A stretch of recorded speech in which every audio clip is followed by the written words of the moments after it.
What's up, YouTube? Ryan back today with another minor league baseball video. Last week I released my 5 favorite prospects outside the top 100, and I got a couple comments. Hey, how have you done with your predictions in the past? Would you make a video on your predictions in the past? That's what I'm going to do today. I'm going to go over last year's video because this is only a year-old video now, or series I should say. I made one before last season of my 5 favorite prospects outside the top 100. So we're going to review those 5 players, see where they're at now, and did I predict it right? Let's go. So if anyone hasn't seen last year's video, it's this one.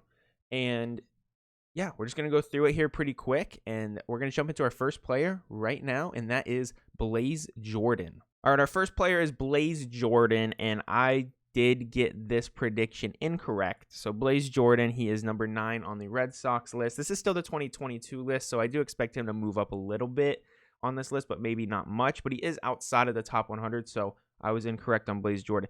Blaze Jordan still 100% a solid sleeper. He did okay. Hit 289 with a 363 on base percentage, 808 OPS. Like, I don't have any issues with those numbers. I wish the OPS and slugging was a little bit higher than they are, but I think what really hurt him this year was his 12 home runs. I think with him knowingly hit a ball 500 feet when he was like 12 years old or something, people expect a lot of power. I expect a lot of power. He just hasn't found the in-game power just yet. I mean, a couple of his home runs he has hit are just absolutely destroyed. He just hasn't found it consistently.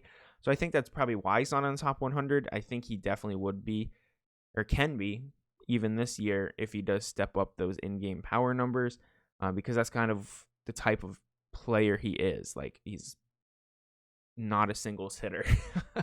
But outside of that, he only struck out 94 times in 120 games. It's not that bad at all. Like, actually, it's really solid. So that is a really good thing. Would like to see him walk a little bit more, but 48 walks isn't bad either. So I think outside of his power, like, he actually had a pretty good year. And honestly, I could see him jumping into the top 100 this season if he does show a little bit more in-game power. All right, let's jump into our second player. It's going to be Luis Angel Acuna. So if you haven't seen my full breakdown yet of the top 100, go check it out. But Luis Angel Acuna did land inside the top 100, and he is number 71 on the top 100 list. So I got this prediction correct. Again, this was all based on players that were not in the top 100 that are now. So Luis Angel, he had a pretty good year. He played 91 games. He did have an injury at the start of the season. I believe it was a hamstring issue, or injury, I should say. But he had a pretty good year. 277 batting average, 369 on base percentage, which is what I kind of expect. I mean, he's pretty super similar to his brother in that way, where probably not going to have an insane on base percentage because he's so aggressive at the plate. But the explosiveness, the bat to ball skills, the excitement of the player is 100% on par with his brother. Hit 11 home runs, which I definitely can see an uptick every single year he's in the league. Like, I could see him hit more home runs. He stole 40 bases again this year, like, just ridiculous speed. He's so fast. He's going to be one of the fastest middle infielders in baseball when he does make the MLB. Probably already is. Walked 51 times, struck out 96 times. So again, another guy who really didn't strike out that much, 96 strikeouts in 91 games. I know it could be a little bit lower, but that's not bad compared to like people that actually do strike out a lot. Not terrible. So he had a really solid season. I think the ceiling's a lot higher than what he showed last year too. And he played half of his season at AA, so I think this is a pretty good year for a 19-year-old playing at AA. Like, really solid. So yeah, we got that prediction right. We're going to jump into our next player, and that's going to be Everson Pereira of the New York Yankees. So this was another one that I got incorrect. Everson Pereira is not on the top 100. I honestly think it's kind of disrespectful that he's not in the top 100. So basically all 4 of these guys are. Pereira is the only one that got left off the top 100, and I think it's just really barely left off. But Everson Pereira, he had another good year. He started off very slow also. He played 102 games between high A and AA, playing 30 of those games at AA, and he actually performed just as good at AA, if not better. But over those 102 games, 277 batting average, 350 on base percentage, and 819 OPS. He hit 14 home runs, stole 21 bases, had 43 walks. Like, Everson Pereira does a lot of things really well. I think he's definitely one of the better outfield prospects in baseball personally.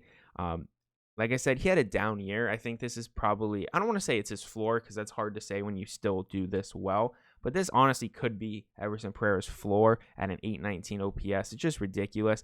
Like, look what he did the year before and didn't even make it in the top 100. Like, I don't know how, but like I said, he struggled at the beginning of the year, and I really think that's why he was left off the top 100, because if you pull his second half numbers, he did really well. So Everson Pereira, incorrect guess, but still a really strong prospect, and I think he just barely missed the top 100. Like I said, the 4 people above him in the Yankee system are all in the top 100, but we got it wrong.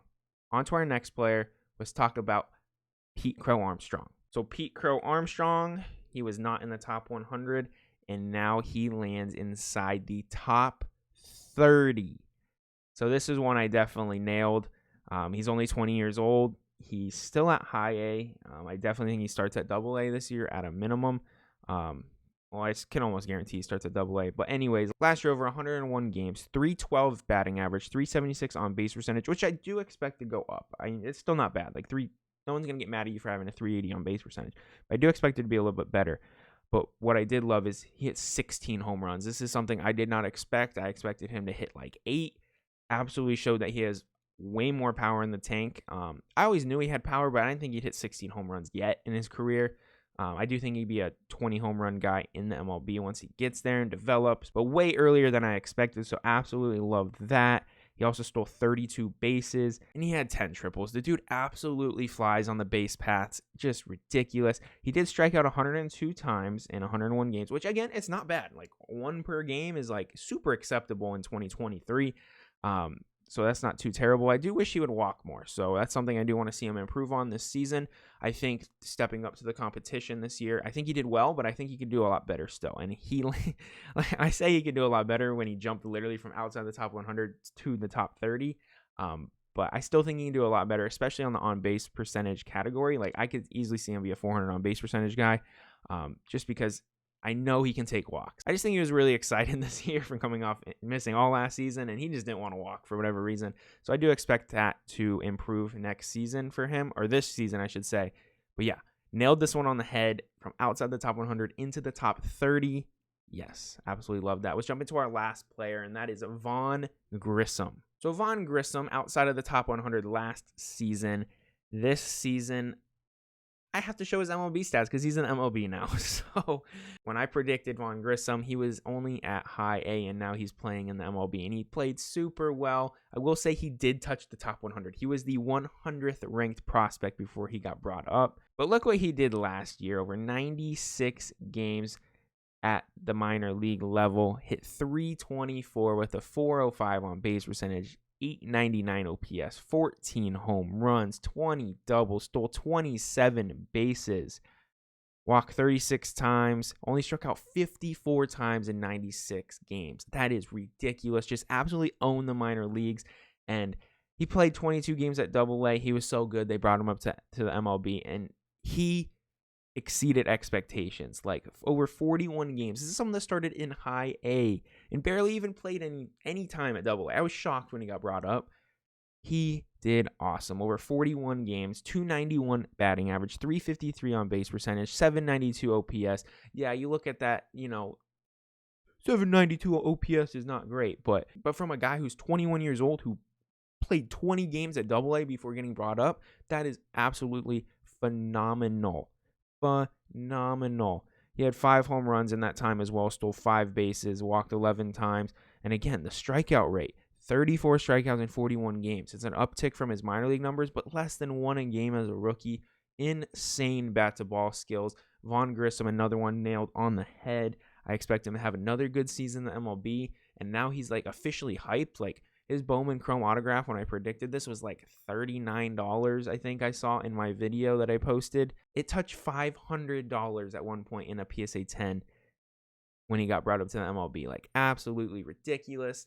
Nailed it on the head. All right, everyone, that's going to do it for today's video. Again, I just wanted to throw out my past predictions because I've never actually done that before. I make a lot of predictions on this channel, and these are videos I should probably make more frequently. But I did want to throw one out there. So of the 5 players last year predicted to make the top 100, 3 of them did. And the 2 that did not, Blaze Jordan and Everson Pereira, I think very close to. And again, they still had really solid seasons. It's not like these guys were bad.